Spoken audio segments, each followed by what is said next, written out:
দেখো আমাদের আজ এএন মোবাইল সার্ভিসে যে লাস্টে এসছে যে পিনে চার্জ হচ্ছে কিন্তু ফাস্ট চার্জ নিচ্ছে না। তো এর জন্য যে প্রবলেমগুলো অনেক টেকনিশিয়ানরা করে যে হচ্ছে গিয়ে ডিএমডিবি লাইন আর আইডি লাইন অনেকে জোড়ে না, জাস্ট পিনগুলো জুড়ে ছেড়ে দেয়। ভাই কোনগুলো একটু দেখাতে পারি ভাই? হ্যাঁ দেখাতে অবশ্যই, কোনগুলো বর্ণেও তো দেখানো যাবে। হ্যাঁ অবশ্যই, এই তো দেখো এই যে তোমরা দেখতে পাচ্ছ এই যে ডিএমডিবি লাইনটা আছে এখানে, তো এইগুলো অনেকে জোড়ে না, ঠিক আছে? তো এইগুলো তোমার না জোড়ার কারণে অনেক মানে এই যে Vivas line, USB, DM, VP, একদম এই যেরকম ধরো এটা আইডি লাইনটা দেয়নি কিন্তু এটাকে আইডি লাইনই বলে। তো এইগুলো অনেক টেকনিশিয়ানরা জোড়ে না, অনলি পিনের যে পিন জুড়ে ছেড়ে দেয়। তো এইগুলোর জন্য পরবর্তীকালে ফোনে ফের সমস্যা হতে পারে। হ্যাঁ, পরবর্তীকালে ফোনে যে এই যে যেমন ধরো এই যে এটা নষ্ট করে ফেলেছে একদম, মানে প্রিন্ট আউটগুলো যেগুলো নষ্ট করে ফেলেছে, মানে এটাই বলতে চাইছো তাই? হ্যাঁ, প্রিন্ট একদমই ঘষে গেছে। তো এটার কারণ হচ্ছে যে পরবর্তীকালে কাস্টমারদের প্রবলেম হতে পারে যে ফাস্ট চার্জ আজ শুধুমাত্র আজ দিনটা চার্জ হচ্ছে, পরের দিনকে ফের চার্জ নিচ্ছে না। তো এইটার আমাদের আজ মেন শিক্ষণীয় ব্যাপারটা হচ্ছে যে আইডি লাইন মানে ডিসি লাইন, আইডি লাইন আমরা প্লাস ফোনের প্রিন্ট দুটোই জুড়ে দেখাবো, এবং এই যে প্রিন্টগুলো খারাপ হয়ে গেছে প্রিন্টগুলো করে দেখাবো। সো গাইজ তোমরা দেখতে থাকো কি করে করি আমরা। সো গাইজ দেখতে পাচ্ছ এখন আমি মেন নতুন, এইসব বিষয়ে আমার অতটা নলেজ নেই, যেটুকু আছে আমি বললাম। তো দাদা ভালো কাজটা মানে যার কাছ থেকে আমি মানে আমার শিক্ষাগুরু যেটাকে বলা হয়, যাকে আমি শিখছি, তো সেই এখন কাজটা করছে। দেখতে থাকো, আরও ক্লিয়ারভাবে তোমরা বুঝতে পারবে, কারণ আমি করলে হয়তো একটু খারাপ টারাপ হতে পারে, তোমরা বুঝতে পারবে আরও ভালো করে দাদা করলে। সো দেখতে থাকো। দাদা আমি তো ঠিক মতো বলতে পারলাম না, তা তুমি একটু যদি ভালো করে বলতে পারো বলে দেখাও। বলা হচ্ছে কি এমন কিছু ব্যাপার নয়, মোবাইলের চার্জিং পিনে যে প্রিন্টগুলো তুলে দেয় একটাই কারণে প্রিন্ট উঠে যায়, কোনো টেকনিশিয়ানের দোষ নয়। টেকনিশিয়ান সবাই তো আর নতুন বা আপডেট লেভেলের মেশিন কিনতে পারে না। এই জন্য ধরো আমাদের যেমন এখন আছে কুইক 857 DW প্লাস, যেটা দিয়ে করে, এটা দিয়ে করলে অনেক সময় ভালো হয়। আবার এর থেকে আপডেট লেভেলের মেশিন আছে, অনেক সময় অনেক টেকনিশিয়ান একটু কম দামি মেশিন দিয়ে করার জন্য প্রিন্টগুলো ছাড়িয়ে ফেলে। প্রিন্টগুলো ছাড়িয়ে ফেলার জন্য আবার ওটা ওদের দোষ নয়, এটা হিট মেজারমেন্টের জন্য এটা হয়। তা ওদের তো দোষ দিয়ে লাভ নেই, আমরা যেটা করব মোটামুটি দেখতে থাকো। আর প্রিন্ট কীভাবে তৈরি করতে হয় এই ভিডিওতে দেখিয়ে দিচ্ছি। প্লাস আপনারা দেখেছেন রাং দিয়ে করে, আমি পুরো পিপিটি পেজ দিয়ে করব। আপডেট লেভেলের ভিডিও এটা আসছে। স্টার্ট।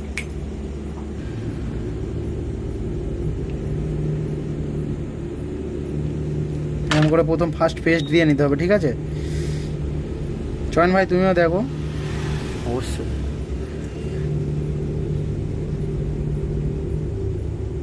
তাদের মাইক্রোস্কোপ থাকবে খুব সুন্দরভাবে করবে, কোনো সমস্যা হবে না। আমি যেহেতু মাইক্রোস্কোপে করছি, আমার টাচ করেছি।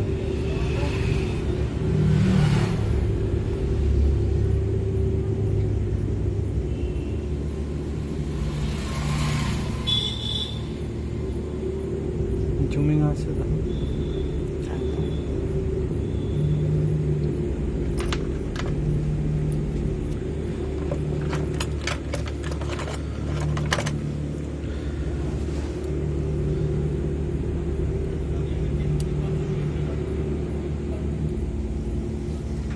লেগগুলোকে ভালো করে জুড়ে নিতে হবে। এই যে 4টে লেগ আছে, 4টে লেগকে ভালো করে জুড়ে নিতে হবে। ফার্স্ট জুম কর জায়গাটা জুম কর, জুম আসছে না?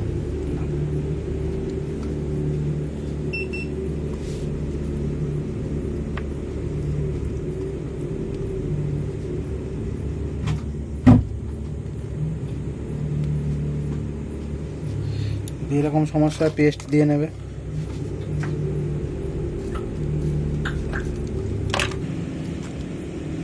তো আমাদের 4টে পা লাগানো হয়ে গেছে। এবার আমরা করতে যাব যেগুলো মানে আমাদের DMDB line, ID line, positive line, এগুলো সব প্রিন্টগুলো উঠে গিয়েছে, ওই লাইনটা করব। তা আমাদের ক্যামেরার কোয়ালিটি অতটা ভালো নয় গাইস, একটু চেষ্টা করবে তোমরা মানিয়ে নিয়ে ভিডিওটা দেখো। আমরা আচ্ছা দাদা, লাস্ট হ্যাঁ। ভিডিওর পরে পুরো ডিটেলসে আমরা জুম আউট করে সব ভিডিওটা দেখিয়ে দেবো। দাদা আমার একটা প্রশ্ন আছে। হ্যাঁ, কি কি বলছো? এই যে এক্ষুনি যে লাইনগুলোর কথা বললে, এই লাইনগুলোর মানে কি? স্টার্ট। হ্যাঁ ভাই, কি বলছিলিস? ওই যে ডিএমডিবি লাইন, আইডি লাইন, এগুলোর মানেটা কি? ডিএমডিবি আইডি লাইন এর মানে কি? তাহলে তোর ক্যামেরাটাই আমাদের বর্ণনা। আচ্ছা ঠিক আছে। যে ভি বাস ঠিক আছে, ভি বাস লাইনের মানে হচ্ছে আমাদের হচ্ছে ভোল্টেজ এখান থেকে ইনপুট হয়, মানে যখন আমাদের কোনো চার্জ দেয়া হয় মোবাইলে, তখন এখান থেকে 5.2 বা 5 ভোল্ট ইনপুট হয়, এটাকে সেই জন্য ভি বাস বলছে। ঠিক আছে, ভোল্টেজ ব্যাটারি, ঠিক আছে, এর মানে হচ্ছে ভোল্টেজ ব্যাটারি। আচ্ছা আচ্ছা। ইউএসবি মানে কি আমরা কোনটা বুঝি?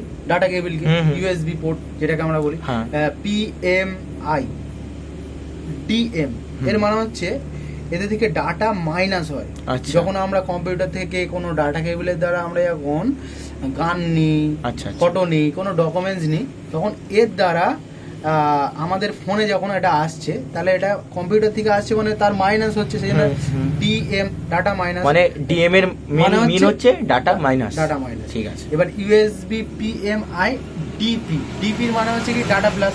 এবার আমরা ধরো এরকম হয়ে গেল যে আমাদের ফোনে ইম্পর্টেন্ট কিছু আছে, সেই ইম্পর্টেন্ট কোনো ধরো কোনো একটা ফটো, কোনো একটা ডকুমেন্টস, সেই ডকুমেন্টসগুলো আমাদের কম্পিউটারে লাগবে। ধরো পিডিএফ ফাইল আমাদের লাগে না, যখন তখন কোন পিনটা থেকে কাজ করবে? তখন ডিপি থেকে কাজ করবে। ডিপি, ঠিক আছে, ডিপি থেকে যখন কাজ করবে, ওটা হচ্ছে মোবাইল বা কোনো ডিভাইস থেকে, মানে কোনো আচ্ছা নিয়ে হয়, মানে কম্পিউটারেতে নেওয়া হচ্ছে। DP data minus data plus এইভাবে কাজ করে।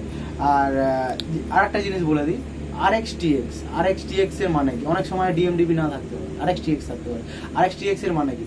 আরএক্স রিসিভ ডাটা, আচ্ছা, টিএক্স ট্রান্সমিট ডাটা। সেম এটাকে যদি সূত্রে ফেলা যায় এটাই। আর একটা ইম্পর্টেন্ট লাইন আছে এখানে, যদি ভিডিওতে দেখানো যায়, দেখো এই লাইনটা আমাদের বর্ণেল স্কিমেটিকে দেয়নি। এটার একটা মানে আছে, এর একটা লেয়ার আছে, দেখতে পাচ্ছ বন্ধুরা, এই লেয়ারটা যাচ্ছে এখান থেকে, যখন এটা অনেকটা দূরে গিয়েছে, এটা দেখানো সম্ভব নয়, এটা একটা চার্জিং সিসি বোর্ড, ওটা পুরো ডাইরেক্ট সিপিইউতে গিয়েছে। এটাকে বলা হচ্ছে আইডি লাইন, এখান থেকে আইডেন্টিফাই করে। যেমন ধরো ইম্পর্টেন্ট, যেমন ধরো এখনকার যে বন্ধুরা, যে বাচ্চা ছেলেরা এখন, যেমন ধরো তোমার ফ্রি ফায়ার খেলবে, অনেক সময় কি টাচ করে হচ্ছে না, আচ্ছা, সে আরো প্রো প্লেয়ারের, মানে আরো হাইফাই ভাবে কাজ করতে চায়, তখন কি আইডি লাইনটা কিভাবে কাজ করে? আমাদের আইডি লাইনটা তখন এইভাবে কাজ করে, ইউএসবি পোর্টে আমাদের পিন ঢুকিয়ে, যেটাকে বলে আমাদের ওটিজি বলা হয়, ওই ওটিজি কানেক্ট করে মাউস বা কিবোর্ডকে কানেক্ট করে কম্পিউটারের মতো ঠিক ওইভাবে কাজ করতে হবে। প্লাস কাজও আছে, অফিসিয়ালি কাজ আছে, যেমন স্যামসাং এর আগেকার যে মোবাইলগুলোয় কি হতো, আমাদের যেমন ধরো কিবোর্ড লাগিয়ে এক্সেল পাওয়ার পয়েন্ট করা যেত, ওয়ার্ডের যে কাজ, ওয়ার্ড এক্সেল এইগুলো করা যেত, তখন আইডি লাইনের ব্যবহার হয়। আচ্ছা, এবার চলো আমাদের নেক্সট লেভেলের কাজে ফিরে আসি। ঠিক আছে, চলো। কাস্টমার বলছে প্রিন্ট করার খরচা দেবে না, তাহলে আমাদের কি করতে হবে? আমাদের তবু তো কাজটা করতে হবে, কাজটা করতে হবে একদম। এবারে আমরা অত খাটতেও যাব না, কাস্টমার যেহেতু আমাদের পারমিশন দেয়নি, যদি হিতে বিপরীত হয়ে যায়, তাহলে আমাদের কি করতে হবে? শর্ট ফর্মে কাজ আছে, শর্ট ফর্মের কাজটা দেখাচ্ছি।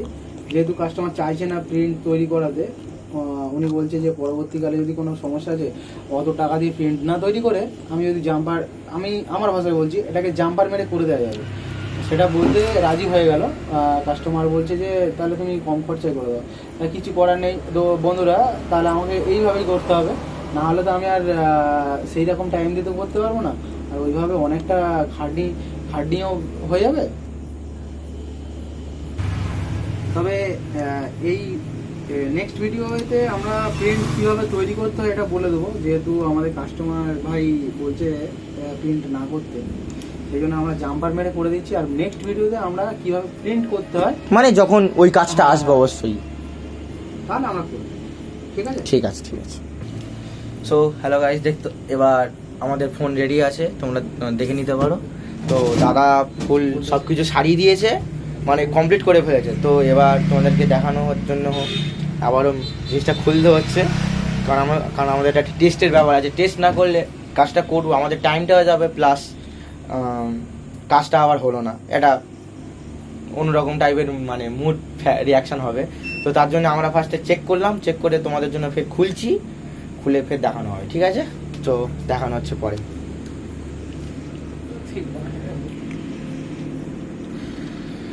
দাদা তুমি কি কিছু এই নিয়ে বলতে চাও? একটা জিনিস বলতে চাই, এখানে একটা ইম্পর্টেন্ট ভিডিও কাস্টমারদের উদ্দেশ্যে প্লাস টেকনিশিয়ানদের উদ্দেশ্যেও বলছি, কোনো সমস্যা নেই। কাস্টমারদের উদ্দেশ্যে বলছি যে চার্জ যখন দেবে তখন তো আমাদের নর্মালি কাস্টমারদের চার্জারে তো অ্যাম্পিয়ার দেখা যায় না বা ভোল্টেজ কত শো করছে দেখা যাচ্ছে না। আমি দেখিয়ে দিচ্ছি, ক্যামেরাটা কাছে নিয়ে এসে দেখাও। দেখো প্রথম 6 অ্যাম্পিয়ার নিচ্ছে, তারপরে 9, তারপর 10, 11। তাহলে এখানে আমরা কি বুঝবো যে ফাস্ট চার্জিং নিচ্ছে। যদি নর্মালি 0.6 নেয় তাহলে মনে করবো যে আমাদের চার্জিং পিন নষ্ট হয়ে গেছে বা অন্য কোনো সমস্যা আছে, এগুলোকে চেক করতে হবে। আর এটা স্লো চার্জিং হবে, কিন্তু 1.1 নিচ্ছে মানে এটা একদমই ঠিক আছে।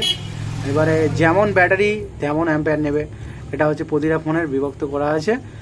চলো